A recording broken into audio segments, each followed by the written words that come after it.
Bonjour, vous êtes dans l'émission Trait pour Trait, vous nous écoutez à pied, à cheval, en voiture avec les podcasts ou tranquillement installé dans votre canapé sur Watch TV ou sur BD Zoom, n'est-ce pas Laurent? Absolument, puisque nous sommes partenaires de cette formidable émission depuis la première.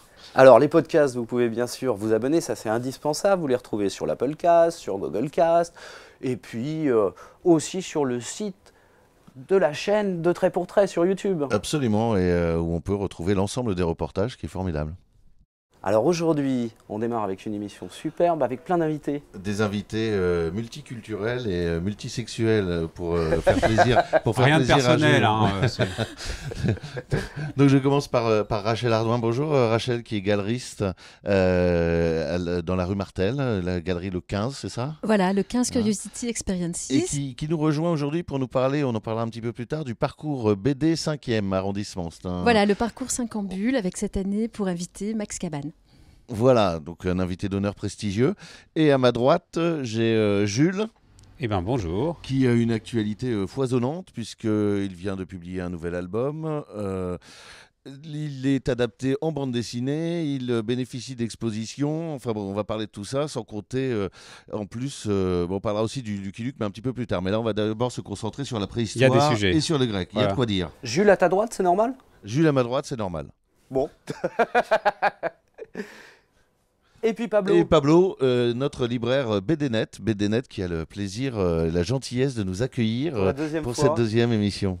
Bah, c'est avec plaisir. On n'a pas changé la déco depuis la première, mais ça se fera pour une prochaine peut-être. C'est mieux rangé. C'est mieux Bravo. rangé. Ouais. On a poussé les cartons. Voilà. Allez, on respire bien et puis on souffle dans les bulles. On se retrouve dans un instant.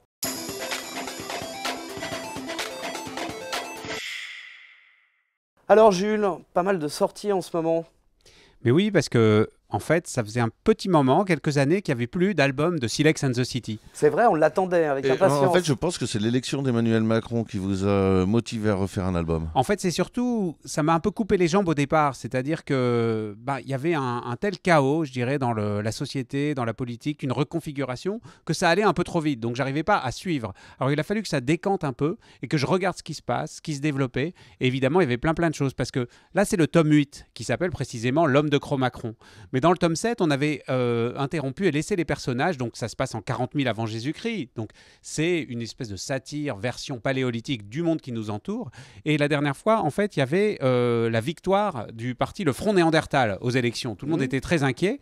Entre-temps, ça a bougé et voilà que le néolithique en marche a fait son apparition avec l'homme de Cro-Macron qui est totalement subjugué et qui veut, voilà, oui, et puis qui veut convertir à la bipédie la totalité de la chaîne du vivant. Alors c'est un petit peu compliqué. Tout le monde n'est pas d'accord, il y a pas mal de frottements. Alors ça, c'est du point de vue politique, et puis vous avez encore un regard toujours aussi aiguisé, on va dire, sur la société. Et là, on a deux choses qui apparaissent. C'est l'affaire Weinstein, forcément, autour du harcèlement sexuel, et aussi les ZAD. Oui, parce que, alors évidemment, les zadistes, ils sont pas du tout. Ils sont appuyés par notamment la branche insoumise, qui est le parti un peu des primates en colère, et puis qui sont pas du tout d'accord avec la politique du néolithique en marche. Et il y a un projet, un grand projet, c'est suite au Paléoport Notre-Iguane-des-Landes, qui avait été démantelé. Et là, c'est un projet de construction d'un grand parc récréatif, une grotte artificielle en lieu et place d'une belle forêt quaternaire.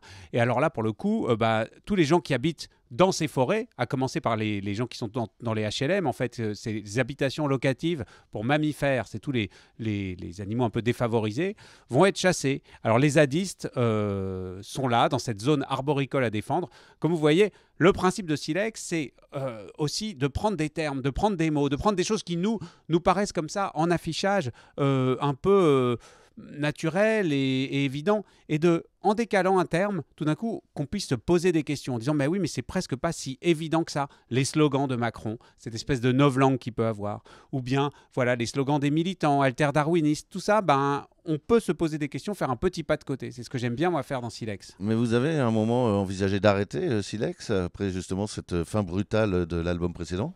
En fait, moi, c'est quelque chose qui m'accompagne depuis maintenant pas mal d'années, parce que donc il y a eu maintenant les 8 albums, il y a eu les 5 saisons du dessin animé sur Arte, et là, je travaille sur le long métrage Silex and the City pour le cinéma, un long métrage animé. Ah, c'était la question justement. Avec les mêmes équipes d'animateurs que j'adore. On est vraiment une espèce de famille, une troupe finalement depuis un moment, y compris les comédiens qui jouent, qui incarnent les personnages. Et donc, on travaille là-dessus. Donc, Silex, ça m'accompagne, mais en même temps, j'avais pas envie de rester, moi j'aime bien changer aussi un peu de crèmerie, j'avais pas envie de rester seulement la tête dans la caverne, mais aussi de m'ouvrir et de traverser un peu les époques. Alors, puisqu'on parle dessin animé et en parlant de Silex and the City, vous parlez des comédiens qui doublent et donc qui participent au dessin animé, mais il y a de très très nombreuses guest stars. Oui, le principe, c'est qu'il y a plein de guests. Moi, j'adorais ça dans d'abord les Muppet Show, ensuite les Simpsons, où ils faisaient venir des gens de l'extérieur qui n'avaient rien à voir a priori, et pour incarner des personnages qui étaient proches ou au contraire contradictoires avec leur rôle. D'ailleurs, c'est assez amusant parce que dans L'Homme de Cro-Magnon, dans le tome 8, il y a quelque chose, comme souvent, un petit peu de prophétique. Très souvent, quand on commente l'actualité, on a une longueur d'avance sur les événements. Et en fait, on anticipe déjà un petit peu les couleuvres qu'a dû avaler Nicolas Hulot jusqu'à sa démission. Ça sort pile au moment, exact, ça décrit finalement cette espèce de moment de compromission qu'il peut y avoir par rapport à toutes ces questions d'environnement. Il y a 40 000 ans, c'était déjà la même chose. Et bien, figurez-vous que Nicolas Hulot, dans le dessin animé Silex and the City, il jouait le rôle, et c'était avant qu'il soit ministre, il avait prêté sa voix il y a 2-3 ans, il jouait le rôle justement de quelqu'un qui voulait vendre le nucléaire, les parcs d'attractions à la place des forêts, etc. Il jouait ce rôle-là, il était donc dessiné, il prêtait sa voix. Et donc finalement c'était comme une répétition générale de ce qu'allait être sa vie, qui allait le mener jusqu'aujourd'hui. Alors cette anticipation, elle peut être due à votre travail de dessinateur de presse ?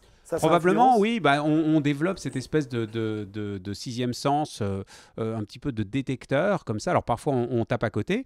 Là, on parlait justement le mouvement de révolte, un petit peu de féminin.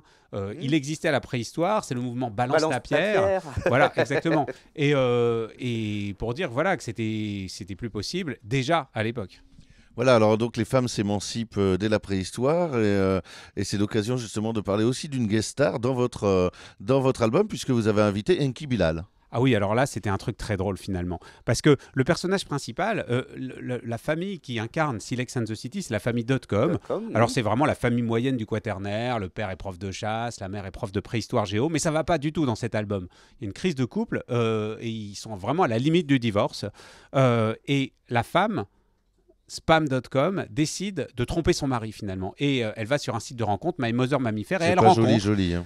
un type c'est qui... pas joli ah tout ouais, ça, mais en même temps on est vraiment dans le réel, Elle rencontre quelqu'un qui est un très beau gosse, qui est un député du Néolithique en marche et qui est surtout un start-upper, puisque c'est le fondateur de Pierre-BNB, le site d'échange de grottes entre particuliers. Et donc elle a son premier rendez-vous, elle l'a jamais vu, et tout d'un coup elle le découvre, elle dit mais purée, il est hyper bien dessiné, il est vraiment trop beau. Et en fait je me suis dit, il faut que ce soit quelque chose de très différent de mon style. Et qu'est-ce qu'il y a de plus opposé, de plus éloigné à mes personnages, avec leurs yeux en boule de loto, leur bouche en gants de toilette comme ça, et ben pourquoi pas Bilal. Et donc moi c'est quelqu'un qui est hyper sympa, avec qui je m'entendais très bien. Comment ça s'est passé? Vous lui avez proposé? Je l'ai appelé, je lui ai proposé en disant voilà, je sais que tu as plein de boulot, mais je voulais t'inviter sur 2 pages de l'album. Moi je fais les dessins, je fais les placements, et toi tu peut mettre ce personnage. Et alors évidemment on a eu plein de problèmes, parce que on est dans ces couleurs de Bilal, le truc un petit peu, le trait un peu charbonneux, ces couleurs bleues, vertes, étranges, et pour l'intégrer à l'univers, pas du tout très différent. Alors il fallait marier ces 2 univers-là. Et en fait surtout ce qui est le plus difficile, c'était les proportions, puisque lui en fait il a des proportions parfaites. Le mec est super bien gaulé, musclé comme ça. Et moi ma bonne femme, c'est une espèce de bonne femme en pâte à modeler qui a quasiment pas d'articulation, qui est toute ronde. Et donc fallait mélanger, fallait en fait faire coucher ensemble un Botero et un Michel-Ange. Et ça a très bien marché, et l'effet est complètement saisissant. Et donc merci Enki d'être venu c'est vrai que c'est assez surprenant quand on arrive sur les pages, on se dit mince. C'est insolite. Alors de la préhistoire, si on avance un petit peu dans le temps, on arrive à la Grèce. Oui, j'ai avancé un petit peu. Il y avait ce programme Il était une fois l'homme, moi que j'adorais quand j'étais petit, et on voyait une même famille, un même esprit comme ça qui traversait les époques. Donc là, effectivement, on a sauté du côté des temps mythiques, c'est quand même la Grèce vraiment de la haute antiquité, et parce que 50 nuances de grec, c'était déjà un album de bande dessinée. Voilà, alors c'était pas vraiment un album de bande dessinée, c'était un album avec de la bande dessinée. Voilà, c'était dans la lignée de ce que j'avais fait déjà autour de la philosophie. La planète des sages, Platon Lagaffe, où là, il y avait un certain nombre de planches de BD qui parlaient de grands philosophes, de leurs apports conceptuels, et en regard, il y avait un petit essai vraiment écrit par un philosophe, Charles Pépin, avec qui je m'associais. De la même façon, 50 nuances de grec, on avait sous-titré ça Encyclopédie des mythes et des mythologies, mais ça mettait en scène, le principe, c'était comme dans Silex, de faire une collision entre les époques antiques, une époque passée et aujourd'hui, en se disant que ces étincelles-là, ça allait produire du sens. À la fois, ça rééclairait la mythologie d'une certaine façon, et puis ça nous disait que la mythologie avait beaucoup de choses à nous dire sur ce qui se passait. Sur ce qui se passait dans notre quotidien. Oui, je comprends bien, mais en ce qui concerne le dessin animé, vous avez repris ces fameuses planches d'illustration, ou alors vous avez recréé complètement de nouvelles histoires? C'est un petit peu des deux. Il y a des choses qui viennent directement de la bande dessinée, des chutes, des gags, certains personnages, mais évidemment, pour une série, là, il y a 30 épisodes, on a commencé la diffusion très récemment sur Arte. Dans la première, on voit Zeus qui négocie sa pension alimentaire. Voilà, parce qu'il a 348 gamins qu'il a fait à 2000 femmes, et c'est très très compliqué. Et puis, évidemment... toutes les questions, par exemple, il y a Dédale qui doit mettre aux normes handicapées son labyrinthe, Icare qui crée une compagnie low cost, Dionysos la Saumure, un peu qui est le proxénète de la vallée.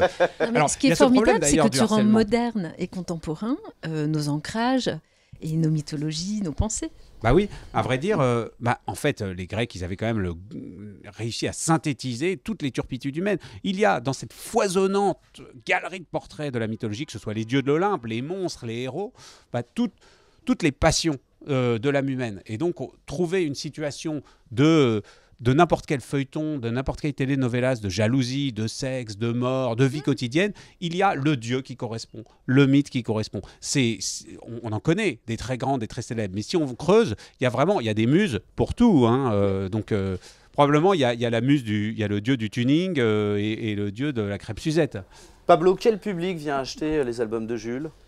C'est assez large, mine de rien. On a pas mal de passages, on a cette chance, et c'est un titre qu'on met toujours en avant. Enfin, c'est un auteur sympathique qu'on aime beaucoup. Et voilà, ça tombe bien, il est là. Oui, on en est très mieux. content. Je viens de lui dire que j'avais pris des cours de Krav Maga. Je me méfie maintenant.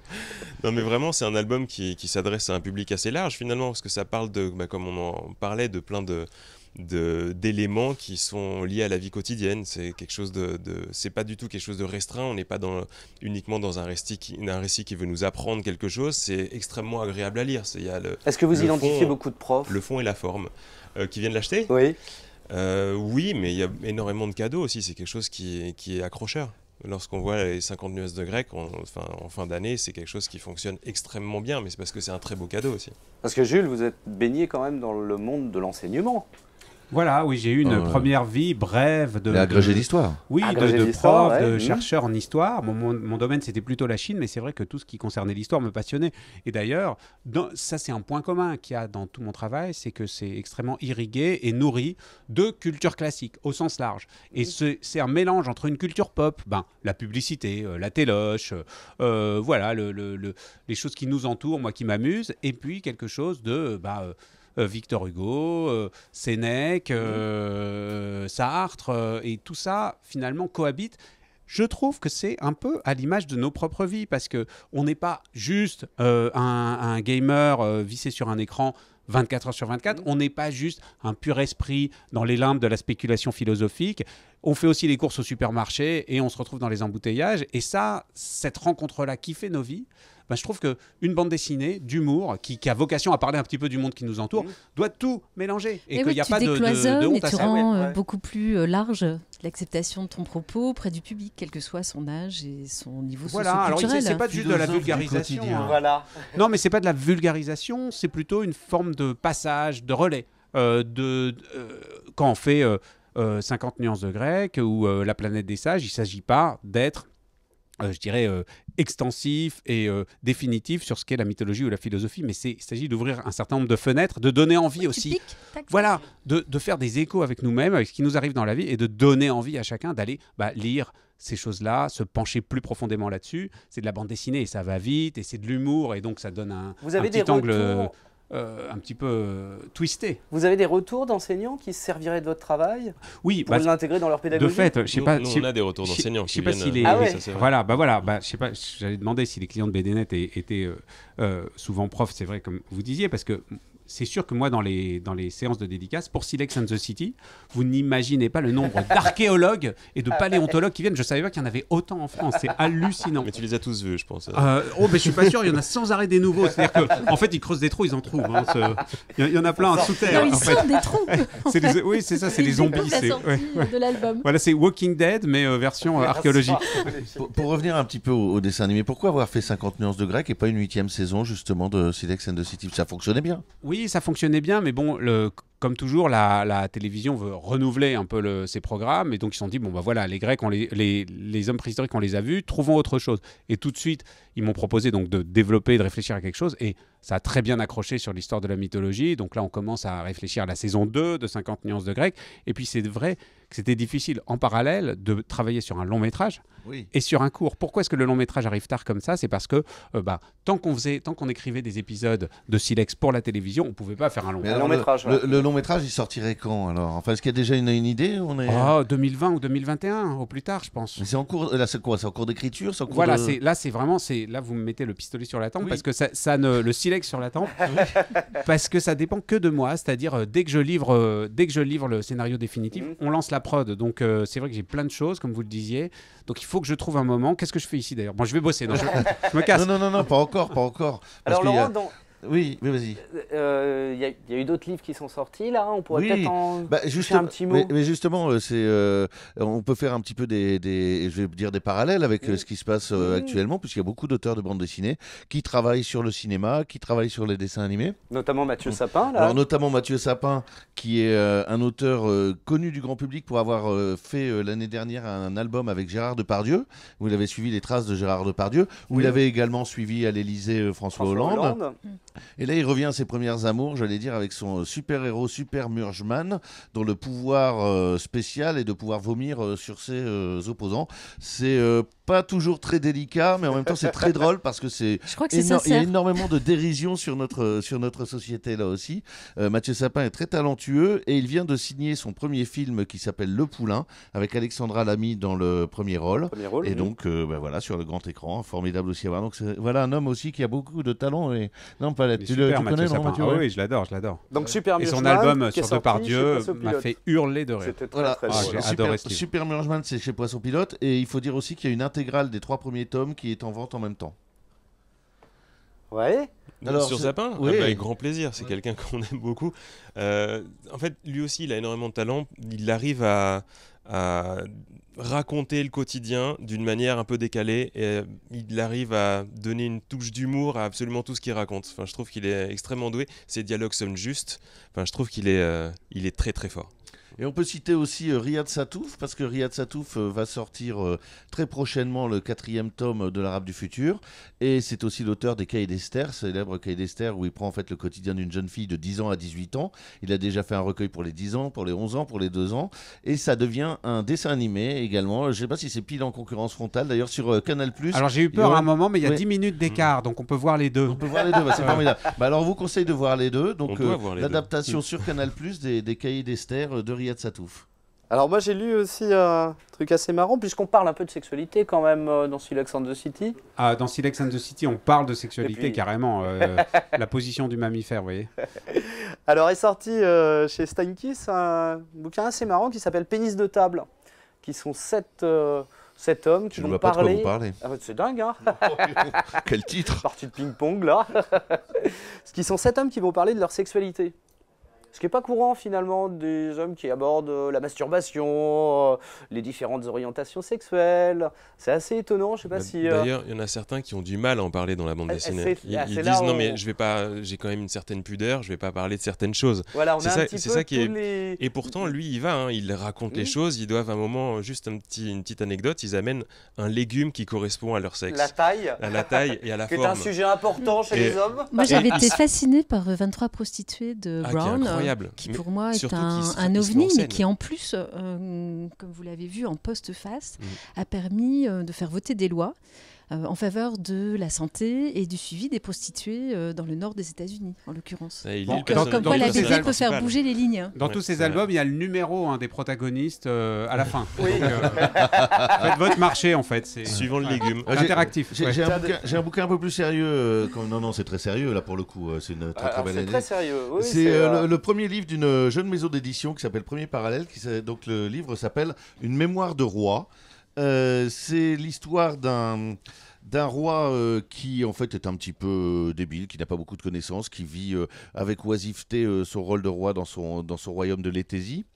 On lui propose d'aller rencontrer une princesse et la panique à bord, puisque ça signifie qu'à l'extérieur du royaume, on va comprendre que ce roi est limite débile, en tout cas léger. Ouais. Je ne veux pas spoiler, mais à la fin, il épouse Brigitte Macron. Oui, presque.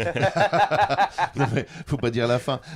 Et donc, c'est conseiller l'entraîne à des exercices de mémoire pour qu'il devienne beaucoup plus intelligent. Et l'avantage et l'amusement, on va dire, de ce livre, c'est que c'est un champion de France de mémoire qui en a fait le scénario. Et donc, c'est énormément d'exercices. Et finalement, la bande dessinée se confond avec les exercices de mémoire.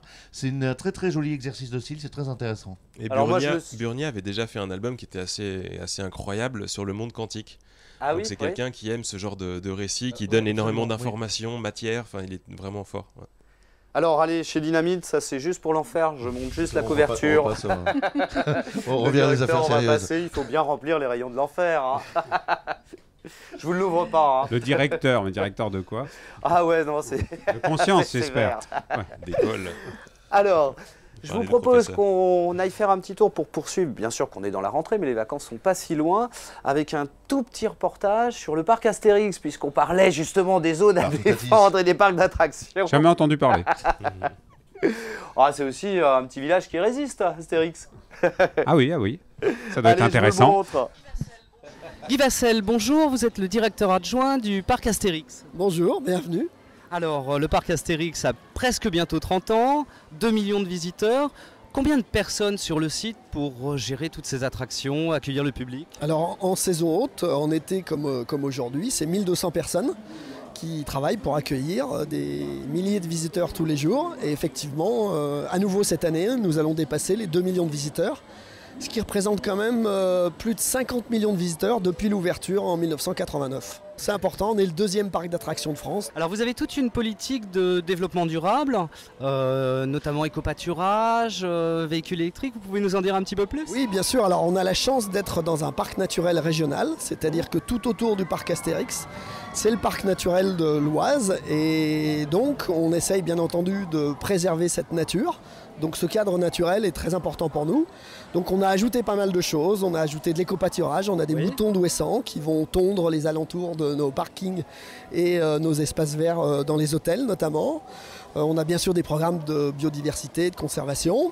Et puis on essaye de recycler, d'utiliser la voiture électrique. Enfin, on fait tout ce qu'on peut pour être en cohérence avec le parc naturel. Alors le parc est ouvert jusqu'à fin novembre avec notamment des animations autour d'Halloween? C'est-à-dire que là l'été se termine, donc on est encore ouvert tous les week-ends de septembre. Et pour les vacances de la Toussaint, nous avons un produit qui s'appelle Peur sur le parc. Alors c'est notre Halloween, mais c'est quelque chose de bien français, Peur sur le parc, avec des monstres, des zombies, des fantômes. Et là on vient se faire une petite peur ou une grosse peur selon ce qu'on souhaite. Et nous avons des maisons hantées éphémères. Et on va aussi thématiser les attractions autour de la peur. Alors entre nous, il y a un petit groom qui est apparu là dans les parcs attractions. Est-ce que Astérix va résister? Bien sûr, nous d'abord on a la potion magique, donc ça c'est un vrai plus. Et puis après on souhaite la bienvenue au petit groom, parce que du côté de Spirou il y a aussi Lucky Luke. Et on se rappelle que Goscinny est à la création de Lucky Luke, comme il est à la création d'Astérix. Donc c'est une grande famille de la BD en fait. Alors il y a d'ailleurs une petite exposition qui reprend les différents albums. On aperçoit le bureau des 2 auteurs, Uderzo et Goscinny. Pour l'an prochain, d'autres choses, je crois. Oui, l'été prochain, on va rendre hommage aux auteurs. Donc une maison des auteurs qui va s'appeler l'Aventure Astérix et qui sera un parcours à travers la BD. Et on va essayer, sur des espaces vraiment immersifs et interactifs, de pouvoir présenter l'histoire d'Astérix. Donc on revient l'an prochain d'entrée pour trait pour voir tout ça. Oui, et en plus l'année prochaine ce sont nos 30 ans, donc on va prévoir un gros programme de festivités et on aura également une nouvelle attraction encore plus immersive puisque... Mais ça, je peux pas vous le dire, mais vous reviendrez l'année prochaine. Alors, un parc d'attractions de Silex and the City? Non, vraiment pas. Ah bah si, ce serait marrant, Silex and the City, moi j'accepte. Hein. Ouais. Avant qu'il y ait un parc d'attractions, en tout cas, il y a beaucoup d'expositions en ce moment. Hein. Silex and the City, The World Tour. Oui, il y a plein de choses. Il y a des choses en région, à Feurs, dans la Loire. Il y a des pages qui sont exposées au musée de la BD à Angoulême ou à Bruxelles aussi. Mais surtout, et une exposition à laquelle je participe au musée de l'Homme, l'exposition Néandertal. Mais surtout, le gros truc, c'est en septembre. Moi, c'est vraiment, je reviens toujours pas. Ouais. C'est l'exposition du musée du Louvre. Formidable. C'est ça, l'archéologie en bulle. Voilà, il y a un certain nombre on est 4, je crois, dessinateurs de bande dessinée qui exposent leurs planches au regard des collections du Louvre. Et donc moi, j'ai 6 planches de Silex and the City face à leurs collections néolithiques qui sont magnifiques. Donc c'est complètement incroyable et insensé de rentrer comme ça au Louvre pendant un an. C'est une expo qui va durer jusqu'en juillet 2019. Exposition, oui c'est ça, du 26 septembre 2018 au 1er juillet 2019. Alors, puisqu'on parle d'exposition, Rachel, parle-nous un petit peu du parcours 5 ambules là. Et oui, parce que le parcours 5 ambules, c'est 25 auteurs en rencontres et dédicaces autour d'un auteur majeur, je dirais, qui est Max Cabane et qui sort un prochain album, Nada, donc d'après l'œuvre de Jean-Patrick Manchette, au scénario Doug Headline. Watch est partenaire et suit cette nouvelle édition, absolument. Donc à la mairie du 5e, on présentera le parcours de Max Cabane avec notamment des choses totalement inédites et exclusives, dont sa première BD qu'il a réalisée à 22 ans à Londres. C'est vraiment ses 4 premières planches. Il y aura également des dessins originaux qui ont pu illustrer des œuvres de Pierre Christin. Oui. Enfin, des choses complètement magiques, parce qu'en fait, je suis allée en Aquitaine, dans l'atelier de Max Cabane, pour choisir avec lui, découvrir et parler des villages, et parler de Colin Maillard, qui est son œuvre la plus autobiographique, parler de ce parcours quand même très atypique, parce que Max est quelqu'un de très secret. Oui, pas très intérieur, très secret et très fin dans son analyse de la société, parce que Les Villages, c'est une série où il décrypte finalement ce qu'on vit actuellement, c'est-à-dire la montée de la sécurité, l'urgence. Et alors le personnage principal très drôle, c'est Max. Et Max, en fait, est complètement enfermé dans un rêve, sauf qu'il porte un costume de ville avec des chaussures de mariage. Voilà. Alors, en périphérie de l'expo de Max Cabane, il y aura une expo inédite d'Alex Varenne avec une bande dessinée de mai 68. Ah, extraordinaire. Il y aura les tweets de Trump de Book. Notre parrain, voilà, notre portrait. Et il y aura Quai à Brest de Damien Roudot, ainsi que les tweets de prof de Fabrice R. Voilà, et je vois qu'on me fait signe, donc je cut. Donc combien d'auteurs là rapidement? 25 auteurs. Les dates. Et les dates? Alors les dates, les rencontres, c'est le dernier week-end de septembre, de 15h à 18h. Il y a un parcours disponible sur 5 chiffres en bulle. Il y a une page Facebook, il y a un Instagram, et c'est donc le 29 et 30 septembre. Et les expos vont commencer mercredi 19 septembre jusqu'au vendredi 6 octobre. On va y aller, formidable, on y sera. Tous les jours. Attends, il y a intérêt. Ouais, évidemment. Alors voilà, cette émission touche à sa fin. Jules, merci, c'était un vrai plaisir. Merci. Pablo, merci. Merci Pablo. C'était un plaisir aussi. Et Rachel, on vient de voir bientôt. Merci les garçons. À demain. Alors vous pouvez nous retrouver bien sûr sur BD Zoom, sur Watch, mais surtout sur les podcasts, l'Applecast, le Googlecast. Et puis vous abonner parce que c'est gratuit. Et en librairie. Et en librairie, bien sûr. Trait pour trait, c'est le seul podcast BD qui est quand même disponible à la télé. Absolument. Allez, à bientôt.